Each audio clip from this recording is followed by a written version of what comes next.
Why everything you experience is conditional. Buddhist teaching on dependent origination. Have you ever woken up feeling heavy, anxious, for no clear reason? Nothing happened the night before. No bad news arrived. Yet somehow, unease sits in your chest and won't lift. Or maybe you've experienced the opposite. You're calm, settled. Then someone says something, or a thought just passes through your mind, and everything shifts. That inner quiet collapses. The peace you felt moments ago is gone. Why does happiness slip away so easily? Why can small things trigger such strong reactions? The Buddha taught something over 2,500 years ago that addresses this directly. It's surprisingly simple. Nothing in your experience stands alone. Everything, every feeling, every thought, every moment of joy or pain comes into being because certain conditions meet. When the right conditions come together, something arises. When those conditions change or fall apart, it fades. This is what the Buddha called dependent origination. In Pali, paticcasamuppada. He said something striking. One who sees dependent origination sees the Dhamma. This isn't philosophy you're meant to accept on faith. It's something you can notice in your own life. And here's what matters. Once you see which conditions lead to suffering, you can start working with them. That's what we're going to look at together. Why is everything conditional? There's a story in the ancient texts about a being named Rohitasa. One night he appeared before the Buddha and asked, "Is it possible to reach the end of the world by traveling, to find a place where there's no birth, no death, no suffering?" The Buddha said no. You can't reach the end of the world by traveling through space. Rohitasa then shared his story. In a past life, he'd been a seer with extraordinary abilities. He could fly through the air faster than an arrow. His stride could span from one ocean to another. He spent his entire 100-year life traveling, searching for the end of the world. He died before ever finding it. Then the Buddha said something unexpected. You can't reach the end of the world by traveling, but you also can't end suffering without reaching the end of the world. And the world, its arising, its ending, and the path that leads to its ending, I teach all of that within this fathom-long body, with its perceptions and mind. In this body, not out there in space. Right here, in this mind, in this present moment. So what did he mean by the world? The Buddha was specific.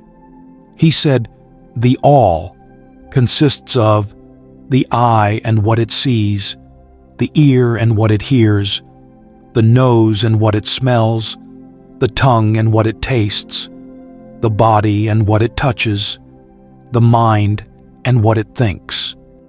That's your entire experience. Right now, you're not experiencing some objective universe out there. You're experiencing sound waves reaching your ears, light entering your eyes, sensations in your body, thoughts moving through your mind, all of it meeting, interacting, creating what you call your world.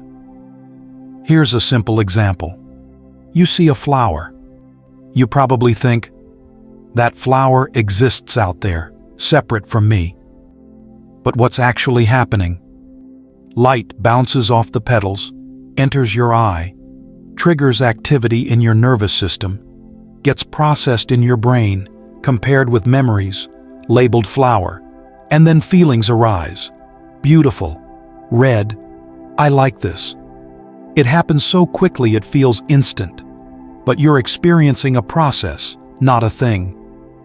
In your direct experience, the flower only exists as this process. close your eyes, and the flower as you know it disappears from your world. If this is true for a flower, it's true for everything else. Your happiness comes from conditions. Your sense of who you are comes from conditions. Nothing stands still. Nothing exists on its own. Most people tend toward one of two views. Some believe in something permanent, an eternal soul, a fixed self.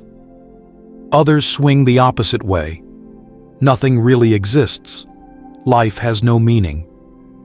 The Buddha said both views miss what's actually happening. Both fail to see the constant movement of conditions. Think about yourself for a moment. Are you permanent? Your body isn't the same as it was 10 years ago. Thoughts come and go. Emotions rise and fall. Beliefs shift. Where's the unchanging you? What you find instead is flow. Constant change, arising and passing. And here's what matters. If everything in your experience comes from conditions, then suffering comes from conditions too. It's not built into who you are. It arises when certain conditions meet. When those conditions change, suffering can change. This is actually hopeful. If suffering were part of your essential nature, you'd be stuck with it. But suffering has causes. It can be understood. It can shift when you see clearly what conditions create it, and learn to work with those conditions skillfully. How does dependent origination work? If suffering comes from conditions, which ones exactly? The Buddha laid out 12 links: ignorance, formations, consciousness, name and form, 6 sense bases, contact, feeling, craving, clinging, becoming, birth, and aging and death. This isn't a straight line. It's more like a cycle where each link feeds into the next, running over and over. Consciousness and name and form support each other, like two sticks leaning together. Let's start with ignorance. Avijja. This isn't just not knowing something. It's not seeing 3 basic truths: that everything changes, that nothing conditioned can satisfy us permanently, and that there's no fixed self at the center of experience. Because we don't see this clearly, we assume this happiness should last. This me is real and needs defending. The right circumstances will finally make me okay. Everything else flows from this misunderstanding. From ignorance come formations, habitual patterns, automatic reactions built up over time. These shape consciousness, basic awareness at each sense door. Consciousness, together with name and form, mental and physical processes, creates the ground for experience. This gives rise to the 6 sense bases: eyes, ears, nose, tongue, body, mind. Now the chain operates in real time. Let me walk you through an example. You're at work, in a meeting. You've just presented an idea you spent days developing. A colleague speaks up. "I don't think that approach makes sense. We tried something similar last year and it didn't work. Maybe we should go in a completely different direction." Watch what happens, step by step. Contact, phassa, arises. Your ear, sense organ, meets the sound of their words, sense object, and ear consciousness, awareness, is present. These 3 come together. You hear the criticism. Immediately, feeling, vedana, arises. Not emotion, but a basic tone. Pleasant, unpleasant, or neutral. In this case, unpleasant. A slight tightening, a sting. Now comes the turning point. With that unpleasant feeling, craving, tanha, kicks in. It's so fast you might miss it. There's an automatic push against what's happening. This shouldn't be happening. I don't want to feel this. Make it stop. I need to defend myself, prove them wrong, fix my image. The Buddha described 3 types of craving, and you can see them here. Pushing away the unpleasant feeling, wanting to be the respected person again, trying to escape this uncomfortable moment. With craving active, clinging, upadana, follows. Your mind isn't just registering an unpleasant feeling anymore. You're grabbing onto it, building a story around it. They're attacking me. They don't respect my work. What will others think? My reputation is at stake. They're wrong and I'm right. You're clinging to self-image, to being right, to your view, to me and mine. This feeds becoming bhava, the ongoing construction of identity. I'm the person whose idea got rejected. I'm someone not being respected. I'm the one who needs to defend myself. From becoming arises birth, jati, not physical birth, but the birth of this particular state, this identity. The defensive wronged professional is born. The resentful, unappreciated colleague emerges. And with birth comes aging and death, jara marana, and all the suffering that follows. Whatever arises must pass. The meeting ends. The colleague moves on. But you're still carrying it, maybe for hours, replaying the moment. That identity you built starts to fade, leaving behind hurt, anxiety about your standing, maybe embarrassment about how you reacted. The whole weight of it, worry, irritation, tension that won't let go. This entire chain happened in seconds. From hearing words to being trapped in suffering. And it keeps happening. Someone speaks to you. Contact, feeling, craving, clinging, suffering. You see something you want. The chain runs. A memory pops up. Contact at the mind door. And the whole process unfolds again. Why does happiness feel so fragile? Because it arises from conditions that keep changing. The respect you felt before the criticism came from conditions. Your sense of competence depended on conditions. When the conditions shifted, those feelings shifted. You don't suffer because happiness ends. You suffer because you don't see that it has to end, that it's conditional. You try to hold on, to make it permanent. That's what creates the suffering. And why does suffering repeat? Because the underlying conditions haven't changed. Ignorance is still there. You still don't fully see impermanence and not self. Craving is still there. You still automatically resist unpleasant feelings. Clinging is still there. You still build identity around what happens. So every time there's contact and feeling, the chain runs again. But here's what matters. Once you see this chain clearly, you can work with it. You can change the conditions. What do you do with this understanding? When you see that suffering comes from specific conditions, something simple follows. Change the conditions, change the result. The Buddha said, "Intention, I tell you, is karma." Karma isn't fate or destiny. Karma is intention, the quality of mind behind your actions. And it's through intention that you act through body, speech, and mind. Every intention you hold creates conditions. When you speak harshly because anger is driving you, that's karma through speech. When you take something out of greed, that's karma through body. When you replay resentful thoughts, that's karma through mind. Intentions rooted in greed, anger, or confusion create conditions for suffering. Intentions rooted in generosity, kindness, or clarity create conditions for peace. If suffering comes from ignorance, craving, and clinging, then when you reduce these, through clearer seeing, mindfulness, and letting go, suffering naturally weakens, like stopping fuel from feeding a fire. Where can you step in most effectively? At craving.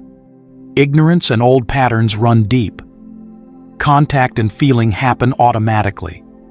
But craving, here there's some space to work with. When an unpleasant feeling arises, notice the automatic push to escape it. When a pleasant feeling arises, notice the automatic pull to hold on to it. If you're paying attention in that moment, you can see what's happening. Oh, there's an unpleasant feeling and the urge to push it away. In that recognition, the chain doesn't have to keep running. The Buddha taught about 2 arrows. When pain strikes, that's the first arrow. But when you react with "why me?" this shouldn't be happening. That's the second arrow. The second arrow often hurts more than the first. The first is sometimes unavoidable. The second is optional. When you're aware of feeling without automatically reacting with craving, the second arrow doesn't get fired. This is what mindfulness actually is. Being present with what's happening without getting pulled into automatic reactions. Not controlling your feelings, but seeing them clearly as mental events that arise from conditions.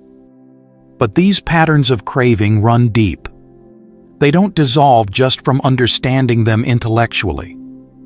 That's why the Buddha taught the Eightfold Path: right view, intention, speech, action, livelihood, effort, mindfulness, and concentration. These aren't rules to follow. They're conditions you cultivate. Right view means seeing change, seeing that nothing conditioned can truly satisfy, seeing dependent origination.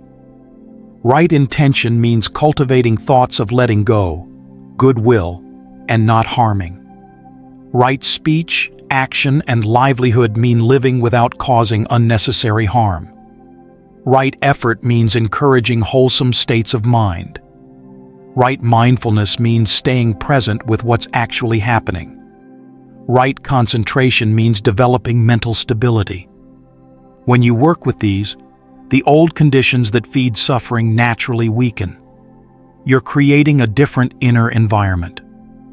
Like tending a garden, when you plant and water what you want to grow, weeds have less room to take over. And something shifts. Compassion starts to arise naturally. When you see that your suffering comes from conditions, you see that everyone else's suffering comes from conditions too. That colleague who criticized you isn't inherently unkind. They're caught in their own web of confusion and reactivity. When you see this, it's harder to take things personally. What comes up instead is a sense of shared struggle. From that, compassion flows more easily. If everything comes from conditions, is there a way out? Or are we forever caught in this cycle? The Buddha said yes. There is, monks, an unborn, unbecome, unmade, unconditioned. If there were not that unconditioned, no escape would be possible from what is conditioned. This unconditioned is nibbana. Because it exists, freedom is possible. What is nibbana? It's not a place or a special state. It's the complete ending of ignorance, craving, and clinging. The end of the conditions that create suffering. When those conditions are fully removed, suffering has no ground to arise from. Here's the paradox. You use conditions to reach what's beyond conditions. The Eightfold Path, mindfulness, concentration, right view. These are conditioned practices. But when fully developed, they lead to what's unconditioned. The Buddha used a simple image, a raft to cross a river. While crossing, you need the raft. But once you reach the other shore, You don't carry it on your back. The path carries you across suffering. When you've crossed over, even the path is let go. Practice doesn't create nibbana, but it's absolutely necessary. What sustained effort and right practice do is remove the obstacles, clear away the conditions that obscure it. Like the sun, always shining, but clouds cover it. You need the wind to disperse the clouds. The wind doesn't create the sun, but without it, the sun stays hidden. Every time you practice, letting go of confusion by seeing more clearly, releasing craving by not grasping, loosening clinging by holding your sense of self more lightly, you're removing obstacles. This takes consistent effort, patience, and dedication. Nibbana isn't somewhere far away. It's here, revealed through sincere practice and letting go. And as this seeing deepens, something shifts in how you move through life. You stop taking things so personally. You stop being so reactive. You stop trying to control what can't be controlled. You stop blaming, because you see everyone is caught in their own conditions. You stop grasping desperately, because trying to hold on to anything is like trying to hold water in your fist. What emerges is freedom. Not freedom to have everything go your way, but freedom from being at war with how things are. You don't need to search far for this. It's right here, in this body, this mind, this moment.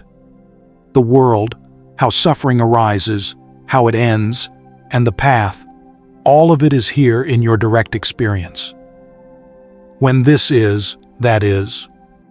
With the arising of this, that arises. When this is not, that is not. With the cessation of this, that ceases. Look deeply, practice sincerely, and find the freedom that's been here all along. May you see dependent origination clearly. May you see the Dhamma clearly. And may that seeing bring you peace.